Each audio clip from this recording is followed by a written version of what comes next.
For today's video, we're going to be talking about how to build business credit.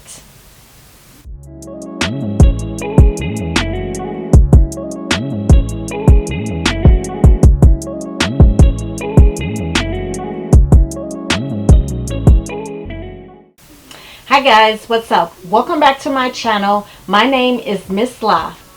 Before we get started, you know what to do. Go ahead, subscribe to my channel so you can get weekly tips on how to have faith over fear in your life. So for today's video, we're going to be talking about how to build or how to develop your business credit. And in 2019, I do have more than one brand. So for my most recent brand, which is called Sheer Faces, I had to go in and get that company as a limited liability. And then after I did that, I did the proper steps in order to build business credit for that particular brand.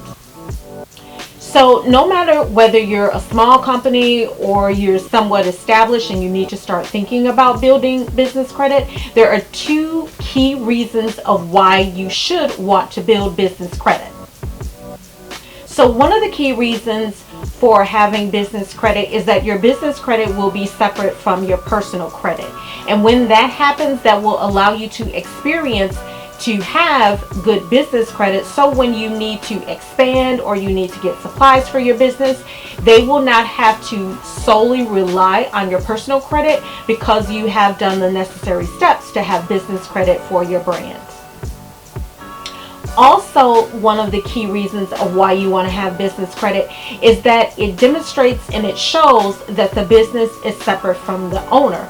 And that really comes into play if, God forbid, or something happens where somebody comes after your business. They can't, as long as you have it separated, come after your personal assets or things that you have on the personal side. They would only be going after your business assets. So you do want to make sure that you have those separate.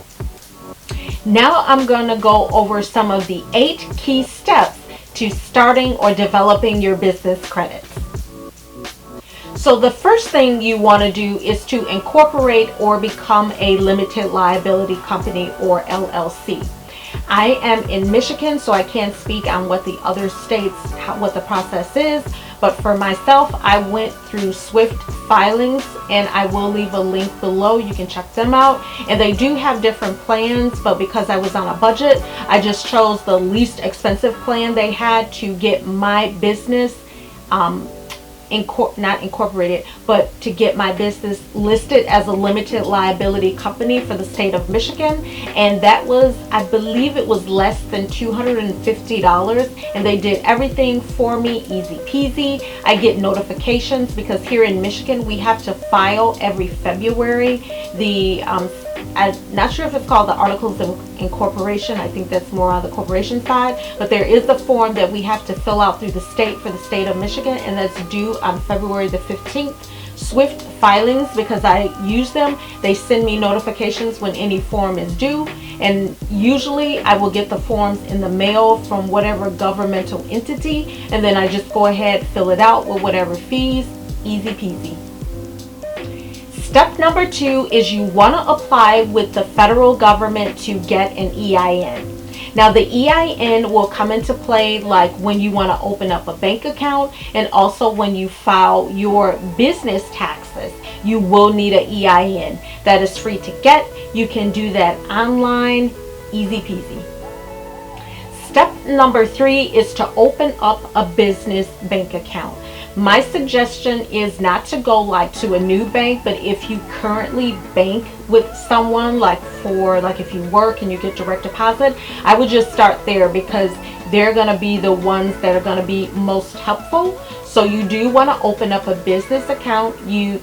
I'm in Michigan, so once again, I can't speak on what other states require, but when I went into my local bank, I had my EIN papers, I had my LLC papers, and it was really, really simple. Sometimes you have to have, the bank I belong to, you have to open it with a minimum 100 deposit, but I just did the very, very basic checking, which cuts down on the fees. And then when they give you, because they usually will open it up as a checking. I think you can do a savings, but I did a checking. You'll get the debit card. Anything you have to purchase in regards to your business, you do want to use that card, so that develops the history through the bank for your business. Step number 4 is to get a separate business phone number. Now what I did, I used Google Voice because it's free. So I went in, you can just go online, type in Google Voice, sign it up, easy peasy. They will give you a separate number. I'm in Michigan, so wherever you're at, you will have a list of zip codes. No, not zip codes. You will have a list of area codes that you can pick from. And I just opened up using my Google Voice under my brand name, and I just opened up my own separate line. Now you can get this through your cell phone company if you want to pay extra, but my personal advice would be to just use Google Voice, put it up under your brand name, and there's your separate business phone number. Tip number 5 is to open your credit file. Now how I did it, I went online and I researched different ways of how to go about opening business credit. One of the things that came up that is going to be key is to get a Dun & Bradstreet number, or you may hear it or know it as a DNB number. That's free to get. They do try to upsell you, but I didn't take any of the upsells because they were too damn expensive.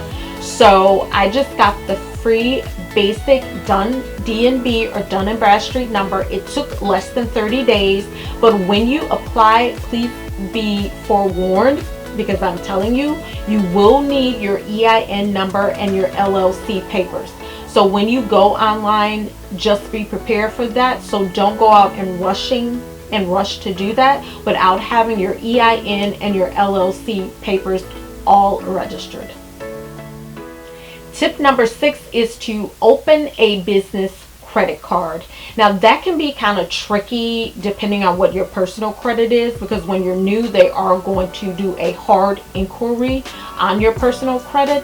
My personal recommendation, and I will put a link to it, is to look at Hatch. That's Hatch, Hatch. Hatch has a very good program, and they cater to the smaller business owner. I believe the least amount you can get is $500. The highest I think is $5,000. But the good thing about Hatch is they don't check your personal credit. Like I have a block on my credit, so it would be darn near impossible for you to do anything without me knowing. So I know, and I can say firsthand, Hatch does not pull your personal credit, because I didn't get a phone call saying, hey, somebody's trying to do something. Hatch does not pull your personal credit. What they do is you have to have a business checking account or business bank account set up, because it ties in. I can remember it tying into all the major banks, but what they do is they pull from that and they take a look at that history, how long the account was open, when did you open it, how much is in it, what type of transactions. So that is kind of how they determine how much money they loan out to you, which is good because you don't want to get in over your head, and they're going to they have very, very basic loan fees. And when I say basic, meaning they're not really astronomical, and then the amount that they give you is going to correlate with what they're seeing for your bank account. And like I said, they don't do a hard inquiry, so I would recommend Hatch. And then once again, any type of things that you have to purchase for your business, use the Hatch card. Also, one thing I almost forgot to mention for the business credit card, if you decide to go with something else, or another like Chase or whoever else is out there that offers business credit, make sure you ask them, do you report to the credit bureaus? Because you want to start developing that history, so you don't want to get a card like some of these prepaid ones offer business credit cards, and I don't know if they report to the major credit bureaus. So you do want to make sure that you ask that question before you apply.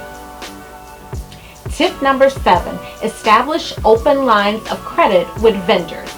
My recommendation would be Uline or Quill, and that's spelled Quill. Those are the ones I went with. I like those because they like to do business with businesses that are brand new, and it was very, very simple. You do have to have, once again, your EIN and your DNB number in place because they do ask you about that. But all you would do is you would just give their customer service number a call and you say, hey, I'm a new business. I want to open up lines of credit. I'm trying to develop my business credit.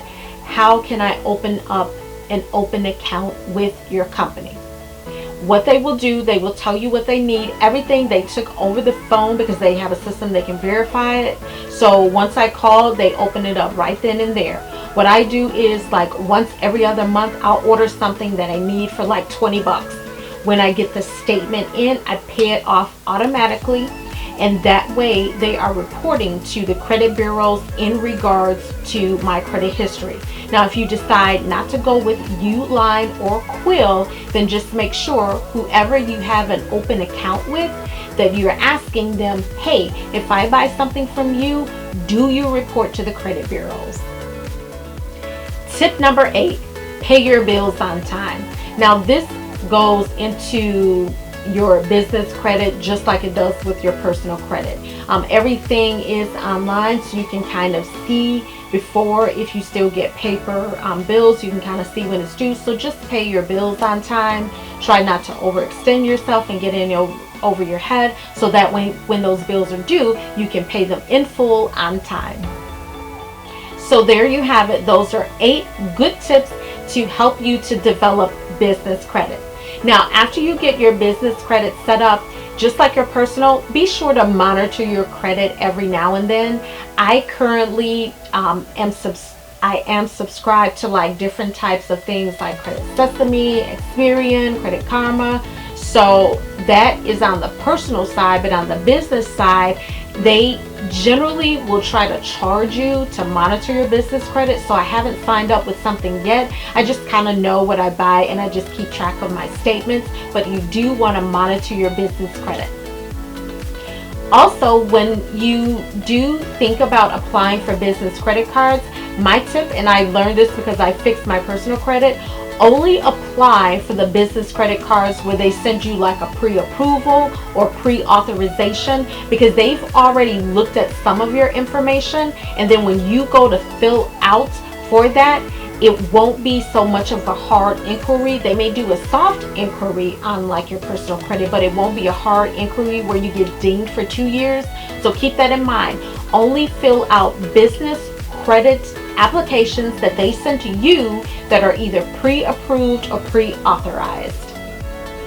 So now that I've given you those tips, what have you done or what are you going to do to help establish your business credit? Let me know in the comments. That's it for this video, guys. Thanks for watching. Please be sure to subscribe to my channel for new content. Also, like and share this video. Have a great day, guys. Bye.